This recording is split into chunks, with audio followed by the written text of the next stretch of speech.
Hi, this is Adam Biek from A.J.B Counseling and Psychotherapy, and today we're going to talk about how to choose the right therapist.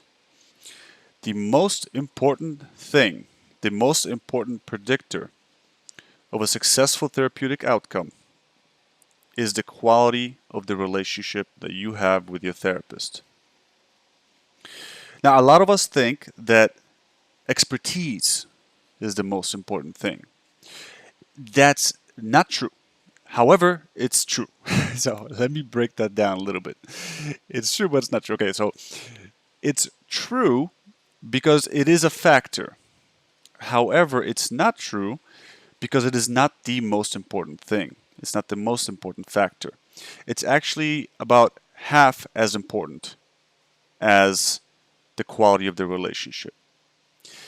And the reason why expertise is important is not because expertise gives the therapist some unique insight or some access to some truth that we don't have. Not really.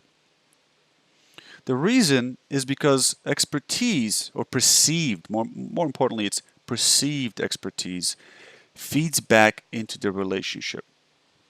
Okay, so let me break that down a little bit more. Ask yourself this: would I listen would I listen to the advice of an asshole?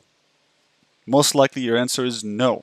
Why would I listen to the advice of an asshole, right? So if you walk into a therapist's office, you feeling like you're sitting in front of someone who is not judging you, who's friendly, who's not making the experience of therapy a stressful thing. Because sometimes we'll walk into an office for the first time, and we're worried that it's going to feel so clinical and it's going to feel so like stuffy and ugh.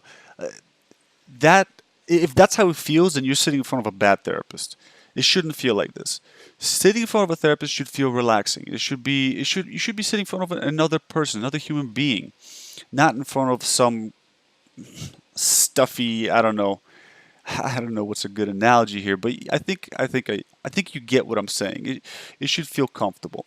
The best therapists are chummy individuals. They're people who can befriend almost anybody.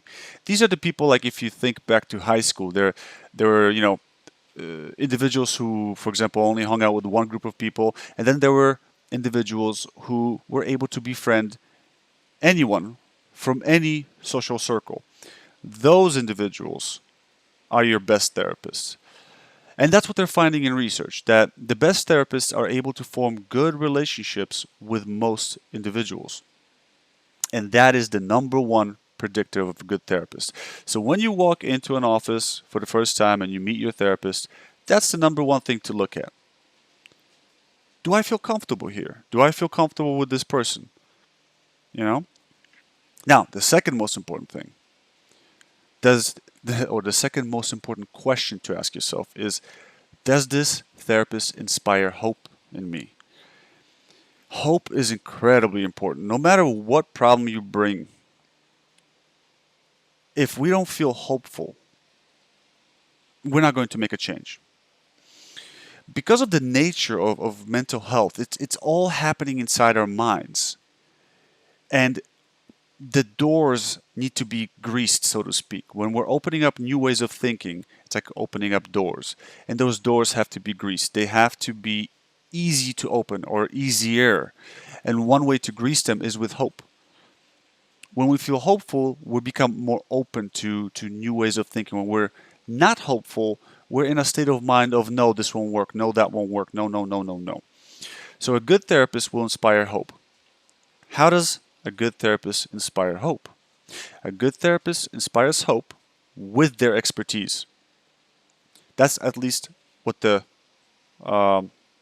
what's one of the theories that are currently floating around, and they're backed by scientific data, or they're backed by data. The way a good therapist inspires hope through their expertise is by being able to conceptualize easily whatever problem it is that you bring to therapy. Now, this is where training does play a role. Training plays a role because it gives a therapist a lens to look through, a lens to conceptualize your problem through. And when you sit in front of a therapist who is listening to your problem and is able to make sense of it in some consistent and logical way, that makes us feel, well, one, okay, he gets it, and two, he has usually that conceptualization naturally leads to a solution, and that gives us hope. When we see that, and oftentimes you can see that within the first session if the therapist is actively discussing the situation with you, that immediately starts leading towards a solution, and that solution gives us hope. So that's how expertise is important. It actually turns out that expertise is not important in the sense that expertise gives the therapist some insight into, some sort of a truth that we don't have. No, it's more about conceptualization.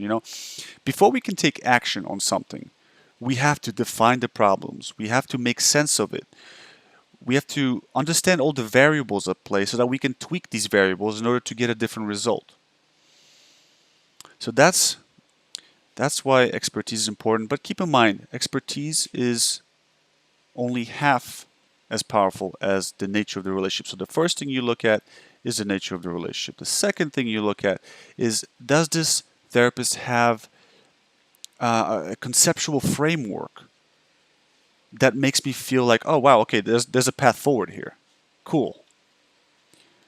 So I hope you found this useful. Leave your comments, hit the like button, all that stuff, subscribe, and I will see you in the next video.